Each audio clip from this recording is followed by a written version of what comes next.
Astaghfirullah. Bismillahirrahmanirrahim.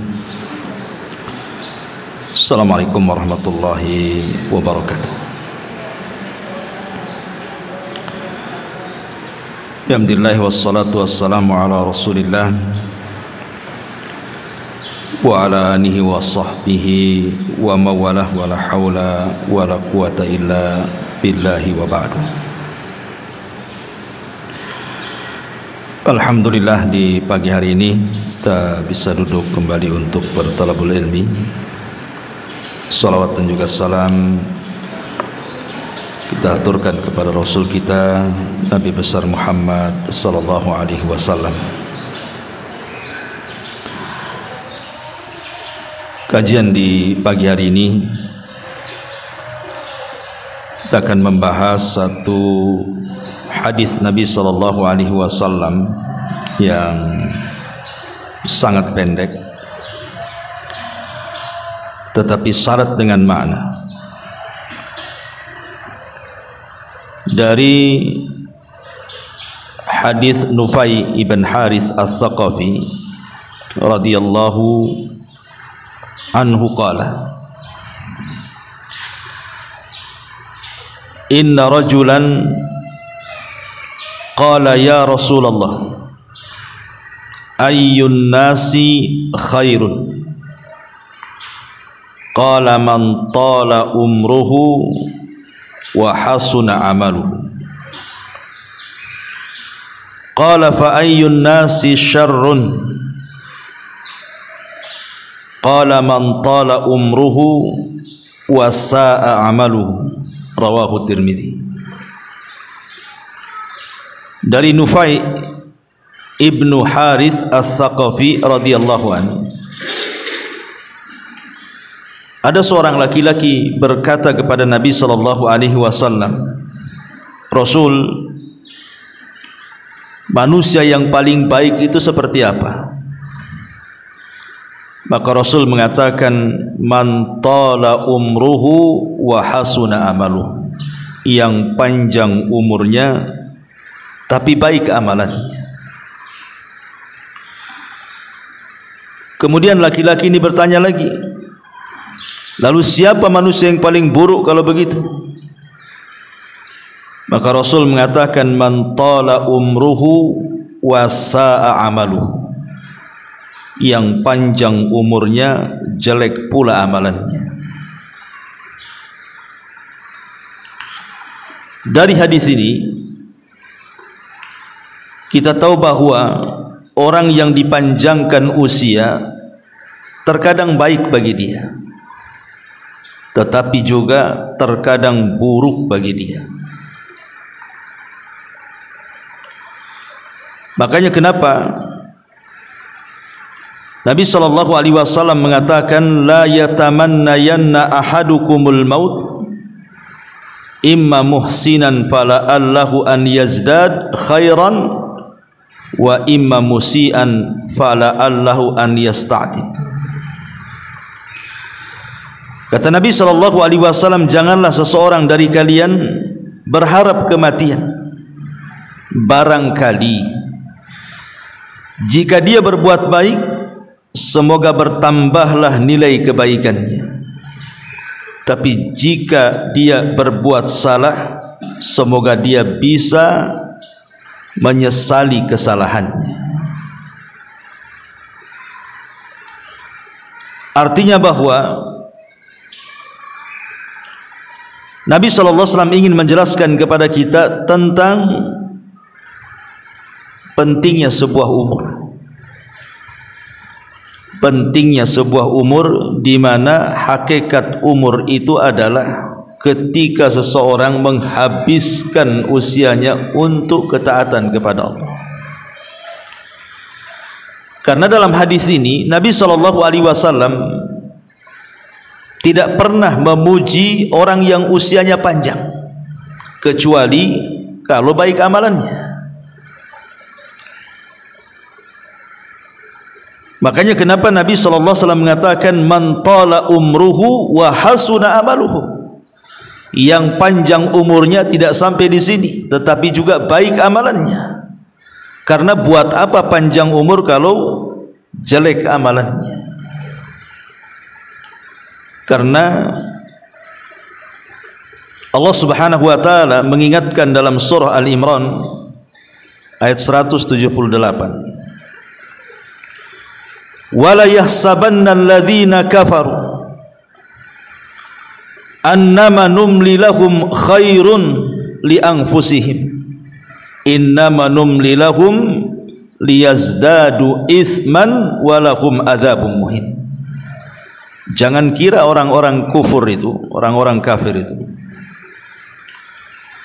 kami panjangkan usia mereka, kami biarkan mereka panjang usianya, senang hidupnya, khairun li anfusihim, itu kebaikan untuk mereka. Bukan, innama numli lahum, sengaja kami biarkan mereka panjang umur itu, liyazdadu itsman, untuk nambah dosa, dan bagi mereka adab yang sangat menghinakan.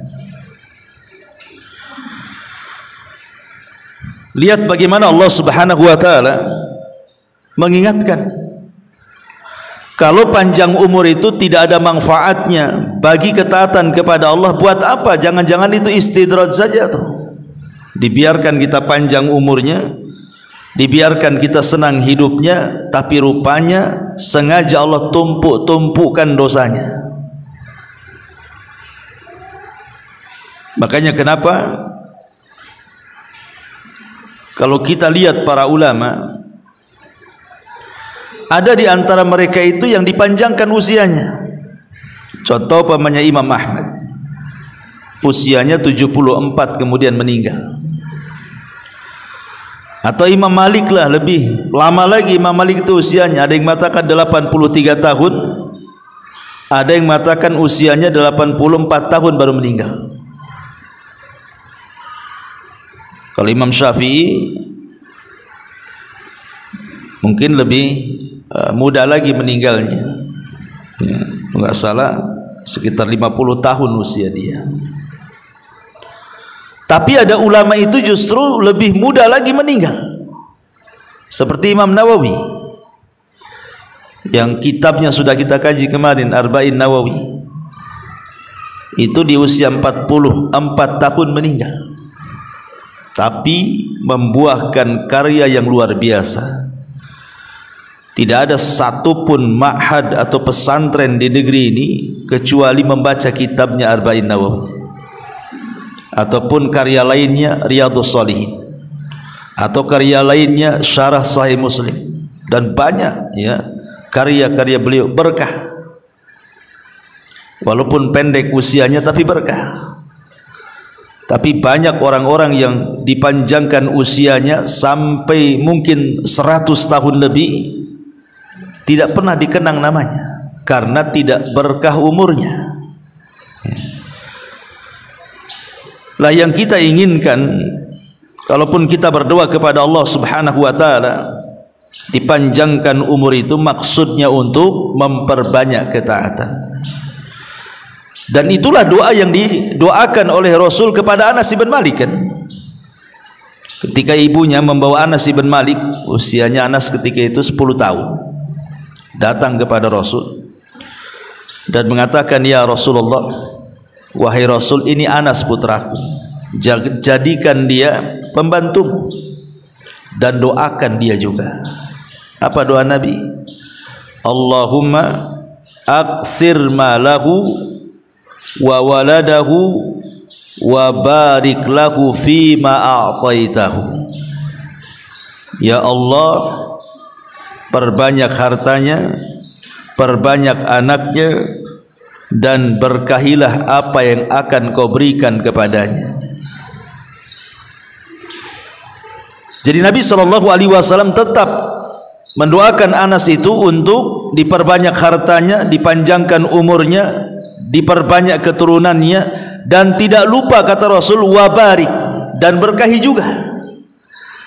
Karena kalau umur diberkahi itu, alhamdulillah, itulah sebaik-baik manusia.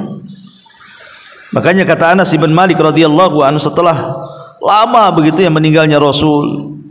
Kata Anas bin Malik radhiyallahu mengatakan, fa wallahi inna mali lakatsir wa inna waladi wa walada walidi la yata'adduna ala nahwil mi'atil yawm. Sesungguhnya hartaku banyak, anak dan anak dari anak-anakku alias cucuku mencapai 100 orang. Artinya doa Nabi SAW terkabulkan dan berkah. Semua anak-anak Anas ibn Malik dan juga anak-anak daripada anak-anaknya Anas ibn Malik sebagian besar menjadi para ulama, ya. Tapi jangan pula kemudian panjang umur itu menjadi kesialan, karena di zaman sahabat Sa'ad ibn Abi Waqqas itu kan dikenal, Bu, seorang yang mustajab doa. Sa'ad bin Abi Waqqas itu kalau berdoa itu diijabah tuh Sa'ad itu, karena memang dia yang meminta kepada Nabi SAW. Jadi di masa kekhilafahan Amirul Mukminin Umar bin Khattab radhiyallahu an, jadi Sa'ad itu kan ditugaskan oleh Umar bin Khattab radhiyallahu an untuk menjadi gubernur di Kufah. Masalahnya ada orang-orang yang tidak suka dengan Sa'ad bin Abi Waqqas ini, akhirnya membuat riak-riak fitnah, difitnah dia. Katanya Sa'ad ini sholatnya nggak beres, katanya Sa'ad ini nggak serius dalam memimpin penduduk Kufah, macam-macam lah fitnah yang diberikan kepada Sa'ad. Akhirnya sampailah di telinga Umar bin Khattab, dipanggil, dicopot dari jabatannya, kemudian diganti oleh Ammar bin Yasir. Kemudian Umar bin Khattab radhiyallahu an mulai menelisik kasusnya Sa'ad ini. Betul nggak penduduk Kufah ini omongannya? Rupanya tidak benar. Hanya 1-2 orang saja yang tidak suka kepada Sa'ad, itulah yang menjadi provokator yang memprovokasi penduduk Kufah. Dari situ geramlah Sa'ad, kemudian berdoa. Apa kata Sa'ad? Dia mengatakan, ya Allah, Allahumma in kana abduka hadza kadhiba qama riya'an wa sum'atan fa'atil umrahu wa atil faqrahu wa arridhu bil fitani. Ya Allah, kalau memang ucapan orang itu dusta terhadap diriku, aku tidak pernah melakukan mereka ucapkan, dan dia mengucapkan seperti itu karena ria dan sum'ah saja, panjangkan umurnya dan panjangkan juga kefakirannya, kemudian berikan sebanyak-banyaknya fitnah kepada dia. Itu doanya Sa'ad bin Abi Waqqas karena merasa pihak dizalimi masalahnya kan. Akhirnya berselang waktu panjang sekali, rupanya orang yang didoakan Sa'ad itu betul-betul panjang umurnya, panjang sekali umurnya, dan dia menjadi orang yang sangat fakir. Tidak ada orang fakir di Kufah kecuali dia. Tidak punya rumah, tidak punya apa-apa, dan dia pun menjadi peminta-minta di jalan. Kemudian banyak orang mencela dia. Tentu umur yang seperti ini tidak berkah, walaupun panjang umurnya kan, karena panjang umur karena doa orang yang dizalimi masalahnya. Nggak berkah umur yang kayak gini nih. Dan kasusnya sama juga kepada Sa'id bin Zaid, satu di antara 10 sahabat yang dijanjikan masuk surga. Jadi dia kes dengan seorang wanita namanya Arwa bintu Uwais, Arwa bintu Aus, ya, radhiyallahu an. Sa'id bin Zaid ini Ibn Amr ibn Nufail ini bermasalah dengan seorang wanita jahat namanya Arwa bintu Uwais kalau nggak salah. Jadi Sa'id ibn Zaid ini kan punya kebun, kebunnya luas. Kemudian banyak pula di situ pokok-pokok kurma. dan di situ ada sumur. Kita lihat di zaman itu air sangat mahal kan gitu ya. Tiba-tiba kemudian si wanita jahat ini mengklaim bahwa itu tanah-tanah dia, itu sumur-sumur dia, itu pula pokok kurma dia. Bersumpah-sumpah. Akhirnya kemudian kasusnya sampai kepada Marwan ibn Hakam yang ketika itu menjadi berkuasa di situ. Kemudian Marwan pun memanggil Sa'id ibn Zaid ini, betul nggak itu tanah milik orang kau ambil? Karena wanita itu mengklaim itu tanahnya, sumurnya, kemudian pokok kurmanya. Jadi Sa'id ibn Zaid ini sambil menangis dengan mengatakan, mungkinkah aku mengambil lahan orang, sementara Nabi SAW mengatakan barang siapa yang mengambil tanah satu jengkal saja akan dikalungkan 7 lapis ke bumi pada hari kiamat. Mungkinkah saya mengambilnya? Sambil menangis tuh ya. Sa'id ibn Zaid, mustahil aku mengambil tanah orang katanya. Kemudian dia mengatakan, tetapi sudahlah, kalau dia mengaku itu tanahnya, kuberikan tanahku kepadanya, kuberikan kurma itu kepadanya, dan kuberikan sak sumur-sumurnya. Kemudian dia berdoa kepada Allah, Allahumma in kana kadzibatan, Allahumma in kanat kadzibatan, ya Allah kalau wanita yang mengaku-ngaku itu pendusta. Lihat doanya, fa'atil umroha, panjangkan tuh usianya, wa'ami basaraha, tapi butakan kedua matanya, waqtulha fi mazra'atiha, bunuh dia di ladangnya. Lihat doanya Sa'id bin Zaid ini. Subhanallah, wanita ini dipanjangkan usianya, betul-betul dipanjangkan sehingga dia bisa menikmati hasil kezaliman kebunnya. Akhirnya setelah dia tua, dia buta. Kemudian dia karena buta, tidak tahu arah di dalam kebunnya, kemudian dia terperosok masuk pula ke sumurnya itu, mati di sumurnya. Kan wanita ini juga panjang juga umurnya kan, tapi kan tidak berkah kan gitu. Lah jangan sampai kemudian Allah Subhanahu wa taala memberikan usia panjang itu karena doa orang-orang yang kita zalimi itu. Ya. Atau mungkin kita diberikan usia panjang tetapi tidak ada keberkahannya, naudzubillah. Karena Allah tidak pernah memuji orang tua tuh, yang panjang-panjang usianya itu, kecuali kalau diikat dengan amal soleh baru Allah puji. Ya. Ma'asyiral muslimat yang dimuliakan Allah Subhanahu wa taala. Kenapa demikian? Karena Al-Qur'anul Karim ketika bicara soal orang-orang kafir yang menyesal dan mereka ingin kembali ke bumi supaya bisa beramal soleh, Allah Subhanahu wa taala singgung tuh orang-orang kafir itu dan mengatakan, awalam nu'ammirkum ma yatadzakkaru fihi man tadzakkar wa ja'akumun nadhir, kata Allah. Allah mengatakan, bukankah kami telah memanjangkan umurmu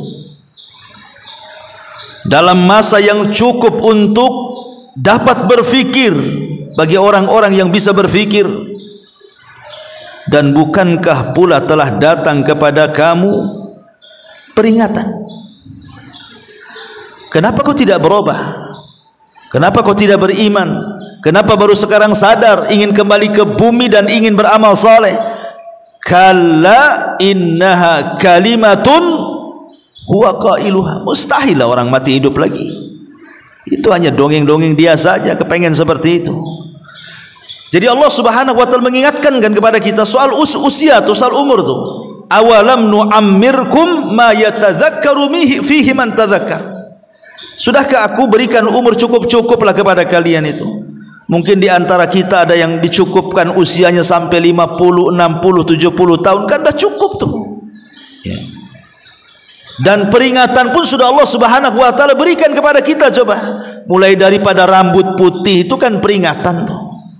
Oh, dengan rambut uban itu tandanya kita sudah menua dan sudah mendekati ajal. Kemudian dengan banyaknya penyakit yang Allah berikan kepada kita, yang dulu ketika di masa muda jaranglah penyakit-penyakit itu muncul, sekarang muncul pula sudah tua. Itu juga peringatan bahwa kita sudah dekat kan itu ya. Belum lagi mungkin sekarang ibu mendengarkan ceramah-ceramah ya, ngaji setiap minggu entah berapa kali, atau mungkin di YouTube, di radio, di televisi, baca makalah, mungkin dinasihati temannya. Kurang apa itu peringatan yang Allah kirim kepada kita itu? Awalam nu'ammirkum, bukankah aku sudah kasih umur? Kenapa kau tidak mengambil pelajaran dari peringatan itu? Maksudnya gitu.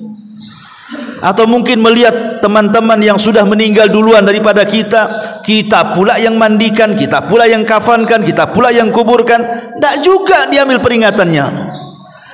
Hadis ini Allah Subhanahu wa taala ingin ingatkan kita bahwa di balik usia itu ada peringatan di situ. Ma'asyiral muslimat yang dimuliakan Allah Subhanahu wa taala.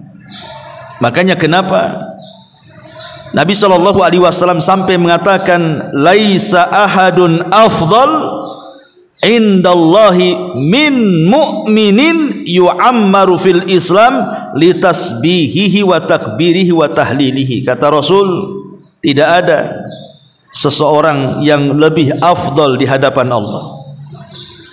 Tidak ada satupun manusia yang lebih afdal di sisi Allah Subhanahu wa taala kecuali seorang mukmin yang dipanjangkan umurnya, tetapi ia gunakan untuk tasbih, untuk tahmid, untuk takbir, untuk tahlil, alias mengingat Allah Subhanahu wa taala. Baru tuh kalau seandainya usianya dipanjangkan dalam rangka mengingat Allah, itulah sebaik-baik manusia di sisi Allah Subhanahu wa taala. Masalahnya Bu, terkadang Nabi SAW kan sudah mengatakan dalam hadisnya, al-mu'minul qawi khairun wa ahabbu ilallah minal mu'minidh dhaif. Mukmin yang kuat itu lebih baik dan lebih dicintai Allah dibandingkan mukmin yang lemah. Wa fi kullin khairun. Kemudian kata Nabi SAW, namun keduanya tetap memiliki kebaikan. Baik mukmin yang kuat ataupun mukmin yang lemah, dua-duanya memiliki kebaikan. Walaupun Allah lebih mencintai mukmin yang kuat dibandingkan mukmin yang lemah, tapi dua-duanya ada sisi baiknya. Kemudian Nabi SAW mengatakan, ihris ala ma yanfa'uk, ihris ala ma yanfa'uka wasta'im billahi wala ta'jaz, wa in asabaka syai'un fala taqul law anni fa'altu kana kadza wa kadza, walakin kul qaddarallah wa ma syaa fa'al. Kata Nabi SAW, bersemangatlah atas hal-hal yang bermanfaat bagimu. Maknanya apa? Kita disuruh meraih sesuatu yang bermanfaat bagi kehidupan kita. Karena ada manusia itu yang di depannya alat-alat itu bisa dimanfaatkan sebenarnya untuk akhiratnya, tapi dia tidak mau ngambil manfaat, itu masalahnya. Contoh yang sederhana saja, handphone lah. Handphone ini sebenarnya barang yang sangat bermanfaat sebenarnya untuk akhirat kita tuh. Karena di handphone itu ada Al-Quran, di handphone itu ada hadis-hadis Nabi. Sekarang ini kan ada ceramah-ceramah, ada wejangan-wejangan, ada artikel-artikel agama. Seolah-olah disingkat yang dulu ibu itu ya, kalau ingin membaca sebuah artikel atau ingin mengetahui sesuatu harus beli buku dulu tuh. Zaman dulu kan harus beli buku Bu. Saya aja dulu waktu masih di pesantren itu kepengen buku ini Bu, harus beli, ngumpulin duit beli kitab. Dan harganya itu kitab itu mahal di zaman dulu tuh. Alhamdulillah Allah mudahkan, kitabnya sudah di handphone sekarang. Qurannya sudah ada di handphone, tafsir-tafsirnya ada di handphone, syarah-syarahnya, semua syarah-syarah hadis-hadis ada di handphone semuanya. Subhanallah, artinya handphone ini kalau kita bisa manfaatkan, bisalah mengarahkan kita ke sorga dengan usia kita yang kita habiskan depan handphone ini. Tapi berapa banyak yang ngambil manfaat dari handphone itu coba? Kebanyakan orang pegang handphone itu ya untuk kakak saja itu tuh, tertawa dari pagi sampai malam kan itu. atau mungkin hanya untuk nonton yang tidak jelas dari pagi sampai malam saja. Ingat, semua akan dipertanggungjawabkan soal usia yang lewat dari kita. Satu nafas, hentakan nafas saja akan dipertanggungjawabkan tuh. Karena itu menyangkut umur, itu menyangkut waktu masalahnya. Makanya kenapa kemudian para ulama salaf seperti Imam Ahmad ibn Hanbal rahimahullahu ta'ala ketika ditanya, kaifa asbahta ya imam? Imam, bagaimana engkau memasuki pagi harimu? Apa kata Imam Ahmad? Qala, dia mengatakan, fi umrun yanqus wa dhunubun tazid, katanya. Apa kata beliau? Umurku makin berkurang sementara dosaku makin bertambah. Ini yang ngomong Imam Ahmad, yang hari-hari dia habiskan waktunya untuk mencatat, membaca dan berdakwah. Tapi dia mengatakan ketika ditanya macam mana pagi hari wahai imam, dia mengatakan setiap pagi umurku berkurang tapi amalanku tidak pernah bertambah. Persis daripada ucapan salafnya. Siapa? Abdullah ibn Mas'ud radhiyallahu anhu, yang mengatakan, ma nadimtu ala syai'in nadami ala yaumin gharabat syamsuhu naqasa fihi umri walam yazid fihi amali. Kata Abdullah ibn Mas'ud radhiyallahu anhu, tidak ada sesuatu yang aku sesalkan dalam hidupku, katanya, daripada penyesalan ketika satu hari lewat bagi diriku, berkuranglah umurku tapi tidak pula bertambah pula amalanku, katanya. Ini kan ulama-ulama salaf luar biasa, karena mereka ingin bahwa umur yang lewat bagi mereka itu ya bermanfaat gitu, bukan hanya lewat begitu saja dengan menghabiskan kebiasaan-kebiasaan yang tidak ada manfaatnya. Sehingga para ulama itu sampai mengkiaskan, ibu kalau dalam berniaga, namanya ibu seorang peniaga lah, tentu yang ibu harapkan apa? Modal. Seorang peniaga itu yang diharapkan adalah modal besar. Makin besar modalnya, makin besarlah keuntungannya. Itulah seorang pedagang. Lihat para pembisnis itu, sampai mereka untuk cari modal itu sampai utang-utang orang, kan begitu. Karena itulah ra'sul mal, itulah pokok harta dalam dunia perniagaan, itu modalnya tuh. Besar tidaknya sebuah keuntungan ditentukan oleh modal. Makin besar modalnya, makin besar untungnya. Kalau kecil modalnya, ya kecil juga keuntungannya lah.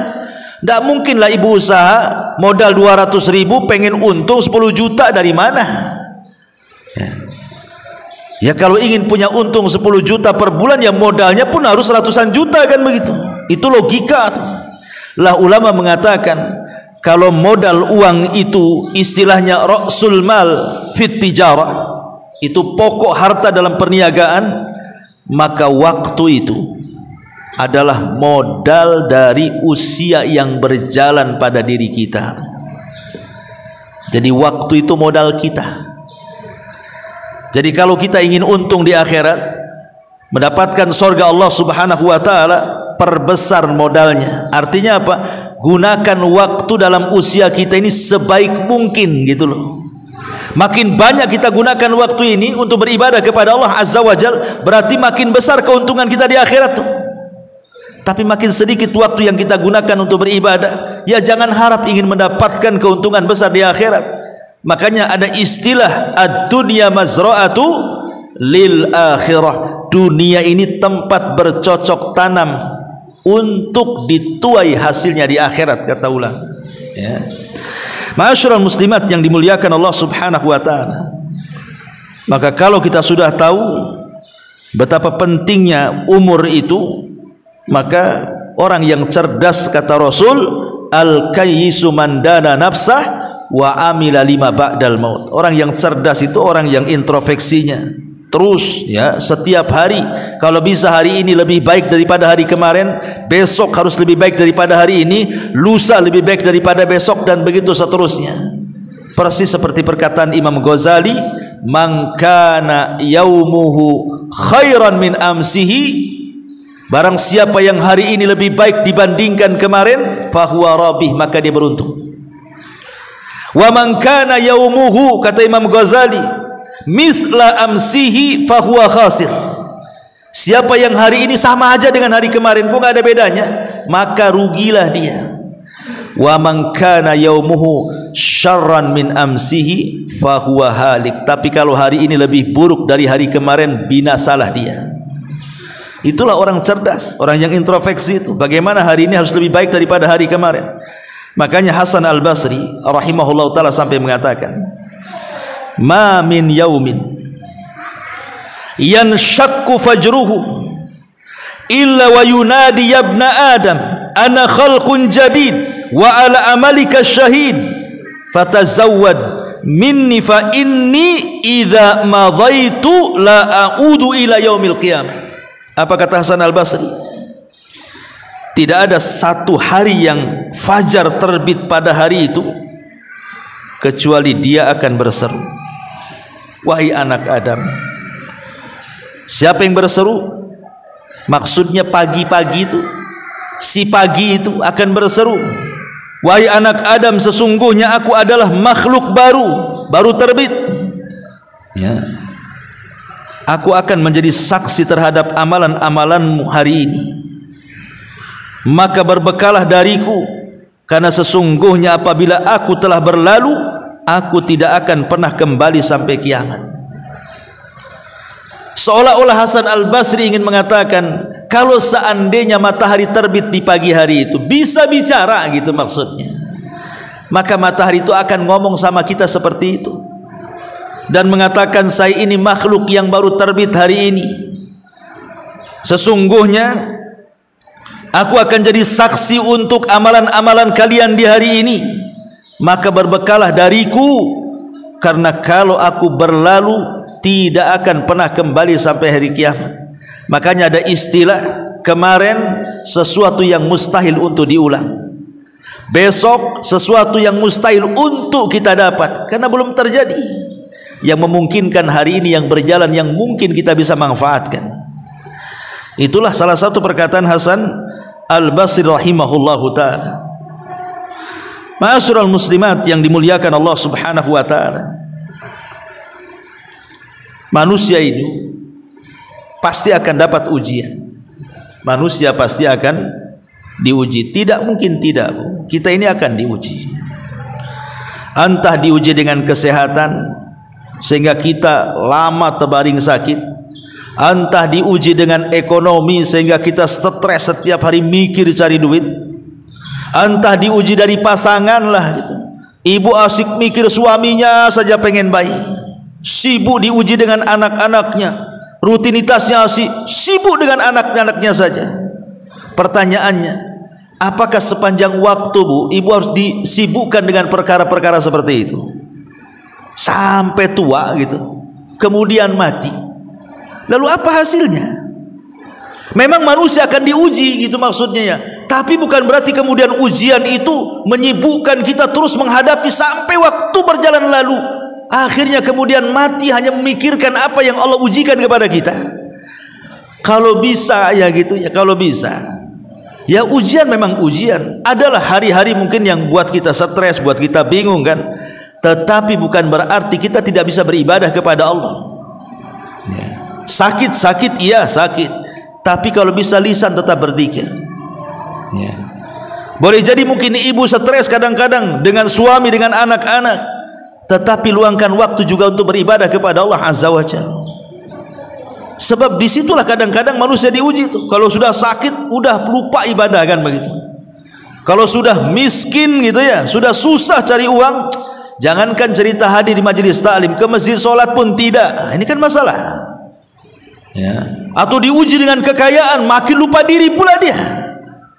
Nah, jangan sampai kemudian waktu berlalu akhirnya tidak ada pula lah yang bisa kita manfaatkan dalam hidup kita dengan ibadah dan memperbanyak pahala di hadapan Allah karena sibuk tadi menghadapi ujian tadi.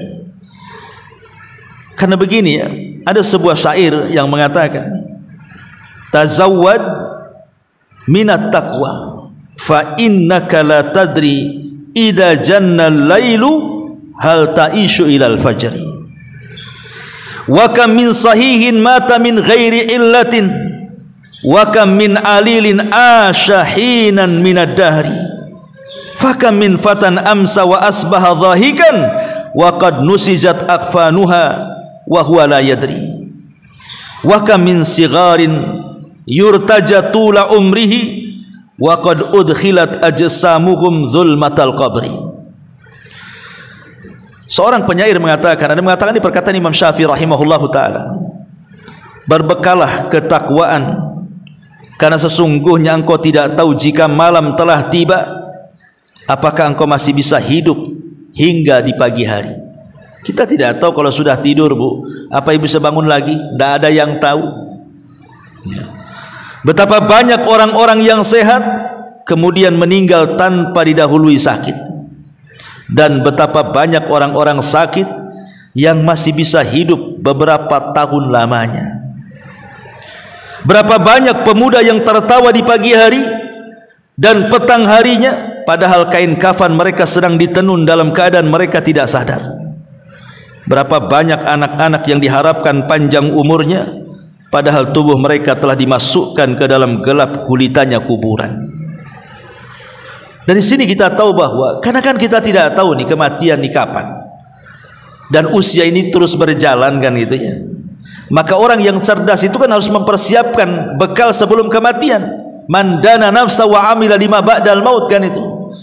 Makanya kenapa kemudian Nabi SAW ingin katakan sebaik-baik manusia man tala umruhu wa hasuna amaluhu, orang yang panjang umurnya tetapi baik pula lah dia amalannya.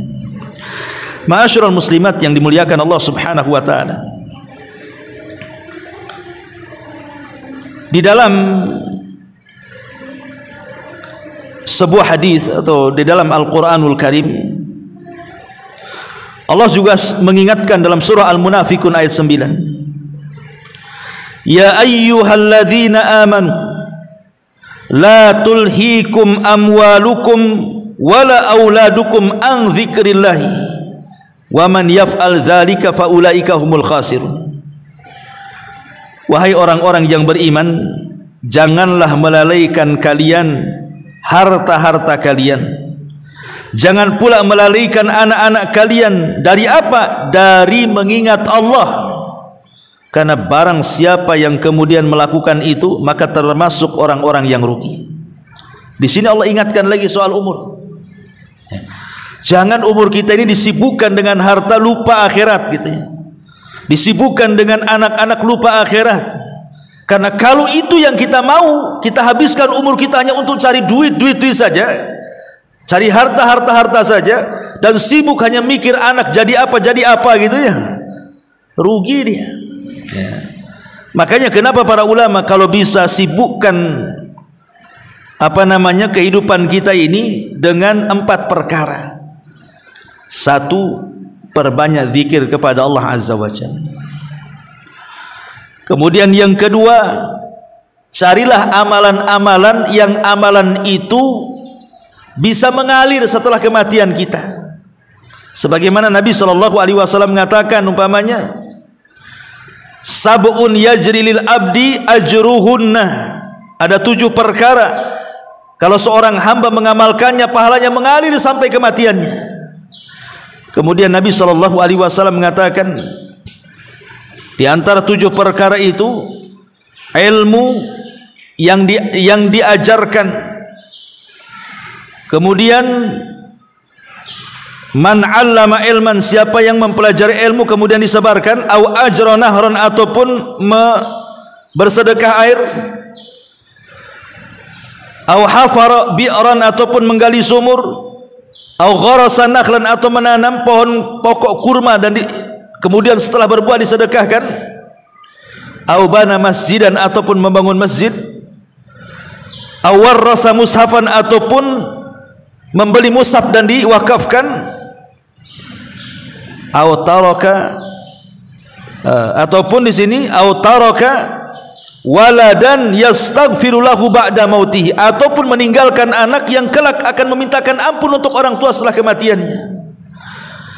Jadi orang yang cerdas itu supaya umurnya tidak sia-sia, maka carilah amalan-amalan itu, Bu, yang sangat manfaat untuk kehidupan kita setelah kematian. Ya semua amal itu bermanfaat, tapi seorang muslim kan harus memilah-milih gitu ya, supaya amalannya itu langgeng sampai kematian dia, sehingga pahalanya terus mengalir menjadi amal jariyah ya. Ma'asyiral muslimat yang dimuliakan Allah Subhanahu wa taala ya. Ini yang kedua. Yang ketiga, mudawamatu ala al-amali saleh, senantiasa istiqomah untuk beramal saleh. Istiqomah beramal saleh itu artinya tidak apa-apa bu, amalan itu sedikit, tapi yang penting terus-terusan, karena Allah itu tidak akan bosan dengan amalan kita, kita yang akan bosan untuk beramal.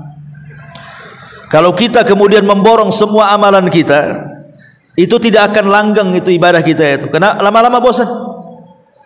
Makanya sedikit-sedikit tetapi tidak membosankan, yang penting terus-terusan, itu jauh lebih baik. Kata Rasul, khairul a'mal adwamuha wa in qalla, sebaik-baik amal itu sedikit tapi terus-terusan ya.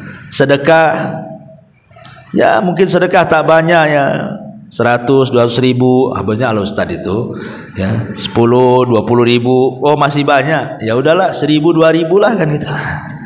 Yang penting kan terus-terusan tuh ya, tidak terputus sedekahnya, karena ini yang diinginkan itu adalah fa amma man a'ta wattaqa wa saddaqa bil husna fasanu yassiruhu lil yusra. Yang kita inginkan itu fasanu yassiruhu lil yusra, sudah mudah jalannya, Allah mudahkan ya. Sudah mudah kita sedekah dengan walaupun tak banyak kan terus-terusan tuh, makin Allah mudahkan lagi, sehingga nanti ditutup kematiannya dengan itu. Awalnya apa? Membiasakan ibadah. Makanya kalau banyak-banyak ibadah nanti bosan, kalau sudah bosan malas, kalau sudah malas ditinggalkan pula ibadah itu. Tapi kalau sedikit-sedikit ibadahnya itu, dia minimalnya tidak akan bosan dan terus-terusan. Boleh jadi Allah tutup usianya dengan itu. Itulah makna fasanu yassiruhu lil yusra itu artinya ya. Atau yang keempat, al-bathu anit ta'ati wal musara'ati bil khairat, berlomba-lomba dalam kebaikan. Kata Nabi SAW, siapa yang mengunjungi orang sakit hari ini? Kata Abu Bakar, saya. Kata Nabi SAW, siapa yang puasa hari ini? Kata Abu Bakar, saya. Kemudian Rasul mengatakan, siapa yang mengikuti orang ke jenazah ke kuburan? Kata Abu Bakar, saya. Kemudian kata Nabi SAW, siapa yang berpuasa, kemudian memberi makan, kemudian tadi orang sakit, jenazah. Kemudian Abu Bakar mengatakan, semua saya tuh. Kata Nabi SAW, siapa yang terkumpul 4 perkara dalam satu waktu, maka diwajibkan dia masuk surga. Pertama puasa, memberi makan fakir miskin, mengunjungi orang sakit, dan mengantar jenazah ke kuburan. Itu yang dilakukan Abu Bakar Siddiq radhiyallahu anhu. Itu yang disebut dengan fastabiqul khairat, nanti berlomba-lomba dalam kebaikan. Ma'asyiral muslimat yang dimuliakan Allah Azza wa Jalla, ini diantara faedah daripada hadis man tala umruhu wa hasuna amaluhu. Ya, maaf ya, mungkin tidak ada terjawab. Ini hari ini saya ada jadwal baru di Batu Besar ya, jadi saya harus cepat ya. Kalau di tempat sama sudah sawar ini di belakang saya kan bisa dikejar kan, tapi kalau di Batu Besar ini agak jauh pulang gitu. Jadi saya sampai di sini saja. Subhanallah.